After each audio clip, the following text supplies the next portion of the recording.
Hello and welcome to Love My Poland. I'm coming to you today with a different kind of video as I would like to give you a real-time update on what's going on in Poland regarding the Russian invasion in Ukraine that started on Thursday, February 24th. I have received a load of emails and comments asking if we're okay and how the war is impacting Poland, like this one. Folks are curious about what the atmosphere is like here, with many asking if Poles are highly worried that they're going to be next on Russia's list, or whether people are making plans to evacuate the country for safer areas around Europe and the world. Those are great questions, and I've asked hundreds of my friends and students about those very things over the last 10 days, as it's topic number one in everybody's minds. Well, I've got a sort of mental list of their comments and reactions, and I'm pleased to tell you that very few Poles seem to be genuinely scared or panicked at all. Totally disgusted with what Putin is doing, while being highly concerned and fully attentive would be better adjectives here. And no, not a single person even gave me a hint of an idea that they're considering fleeing Poland in the event of war, unless of course an attack were to occur on a nuclear facility in the Ukraine, which could obviously present a health issue for the entire region in terms of radiation. I'm not going to lie, I'm keeping a careful eye on these issues myself. However, with that being said, local passport offices are flooded with people right now applying for passports and renewals. But in the midst of all of this, Poles are closely monitoring the events on the news, and social media is full of stories that are happening in real time. Just turn on the TV or radio here in Poland and Ukraine is all that people are talking about.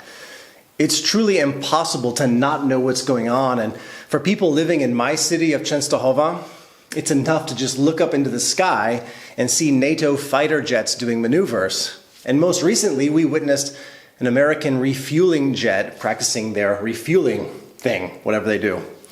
In all my years here, I've never experienced such a sight. In my talks with Poles since the events in Ukraine, one response did sort of catch me off guard, though. There is a real divide in terms of how Poles view NATO. On the one hand, half are extremely grateful to the US Army and NATO and feel safer that they're here. But on the other hand, it's a bit heartbreaking for me to see the skepticism many Poles have regarding NATO's role in defending Poland. These folks have expressed serious doubt that NATO would actually risk an all-out conflict with Russia over Poland. When I asked them why they had such distrust, many of them pointed to the reaction of the West during World War II and the years after that. Poles are fearful of being completely abandoned again in the event of an attack on their soil. What's more, Poles are convinced that Putin may be sick, that he's lost his mind and is hell-bent on rebuilding the USSR at any cost. The common questions Poles have is, what is Putin going to do next? What's his in-game strategy? They're worried that while we're all excited with the sanctions, airspace closures, and bans put on Russia globally, Putin is being pushed deep into a dangerous corner which will force him to react in ways that we may not have even imagined. And I'm totally with them there, but what else can we do, right? Going back to NATO though, if you follow my channel, you've likely seen my interview with the Battle Group Poland up in Olecko, Poland, the NATO group there. I spent several hours with the troops, and I'll just tell you, I saw a certain look in their eyes that they mean business. I mean, I personally wouldn't mess with those guys, particularly Captain Adams of the US Army.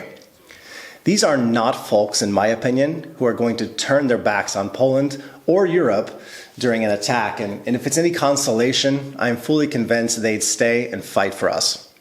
If you know anything at all about Polish history, you know it's been a most brutal history. Polish people know exactly how Ukrainians are feeling right now, and I am blown away at how Poles and the world have responded. Poles have opened their borders to Ukrainians from day one, taking in over 115,000 refugees in just under 48 hours. Undoubtedly, when this is all said and done, we're going to have millions of refugees here. Just look at this picture of Europe showing all of the homes made available for Ukrainian refugees. And most of these are actual homes Poles have provided. They're not massive government refugee centers. Polish hospitality is not a myth. Equally significant, Poles are waiting in long lines at blood donation sites set up within football stadiums to give their blood. The Polish government has sent and is sending the Ukrainian military guns, ammunition, and even fighter jets right now. The Polish government and local businesses have done everything they can to support international sanctions and enforce their own bans against Russia. Polish citizens are going all out to collect food, clothing, bedding, medicine, medical equipment for hospitals, batteries, all the way down to basic hygiene items. My two older sons go to the same primary school here in Częstochowa, and their school asked the students, all the pupils, to bring anything they could from home to help out. You would not believe the amount of stuff that their school collected, that one school, just one primary school. This is happening, though, all across Poland. They've got truckloads of stuff wrapped up in plastic wrap and loaded onto pallets just ready to go. Within many town squares, like my city of Częstochowa included, there are peaceful demonstrations and meetings for local residents to discuss how to best help Ukraine. And our city mayors are all in as well. Many of my friends and students are making carpool trips to the border to personally aid in getting people across the border while delivering everything they can to the Ukrainian people. Bus and train companies in Poland are offering absolutely free transport for Ukrainian people coming in. It's really incredible to see what's going on here. And I don't want to forget about the rest of Europe. Similar things are happening there as well. We can't leave them out. And we need every bit of support that we can get from them. Within the many comments and emails I received, many who live abroad have asked where they could donate directly to the Ukrainian people. I asked around, I did a Facebook message, and I found what I feel is the best option for you. If you want to donate money directly to the Ukraine, and that's in your heart to do it, you can donate in multiple currencies straight to the National Bank of Ukraine, and you'll see there that the money goes directly to the armed forces, and they decide what they do with that money. I'm putting everything you need to know in my description section, all the links for those various currencies.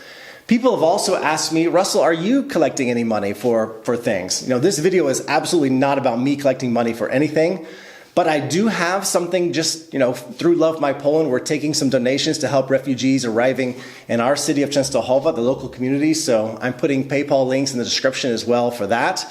If you want to do that, great. If not, there are plenty of good charities set up throughout Poland. So by all means, choose the charity that's best for you.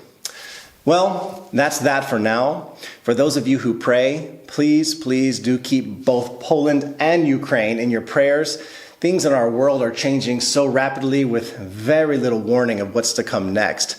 Nobody knows what's going on really, and nobody knows how this is going to end. Thank you for watching, and God bless all of you.